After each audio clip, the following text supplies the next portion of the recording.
പത്തനംതിട്ട ജില്ലയുടെ കിഴക്കൻ മലയോരങ്ങളിൽ ഇപ്പോൾ രണ്ട് ഒറ്റക്കമ്പന്മാരുടെ കാര്യമാണ് ചർച്ചയാകുന്നത്. ഒന്നാമത്തേത് ലാഹ മേഖലയിൽ ഷൂട്ടിംഗ് നടക്കുന്ന കേന്ദ്രമന്ത്രി സുരേഷ് ഗോപി അഭിനയിക്കുന്ന ചിത്രത്തിൻ്റെ കാര്യമാണ്, ഒറ്റക്കൊമ്പൻ. രണ്ടാമത്തെയാൾ സാക്ഷാൽ ഒറ്റക്കൊമ്പൻ തന്നെ. മൂഴിയാർ KSEB കോളനിയിലാണ് അവൻ്റെ വിളയാട്ടം. വെറും ഒറ്റക്കൊമ്പൻ മാത്രമല്ല, ഇവനാൾ ഒരു കള്ളനാണ്, ചക്കക്കള്ളൻ.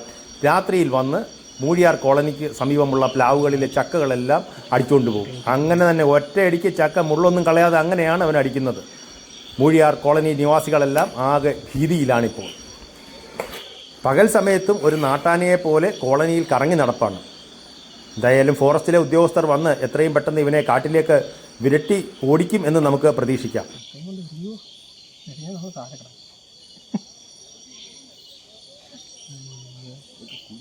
പത്തനംതിട്ട ജില്ലയിലെ മലയോരങ്ങളിൽ ഷൂട്ട് ചെയ്യപ്പെടുന്ന സുരേഷ് ഗോപിയുടെ ഒറ്റക്കൊപ്പൻ എന്ന ചിത്രത്തിന് എല്ലാവിധ വിജയാശംസകളും നമുക്ക് നേരാം.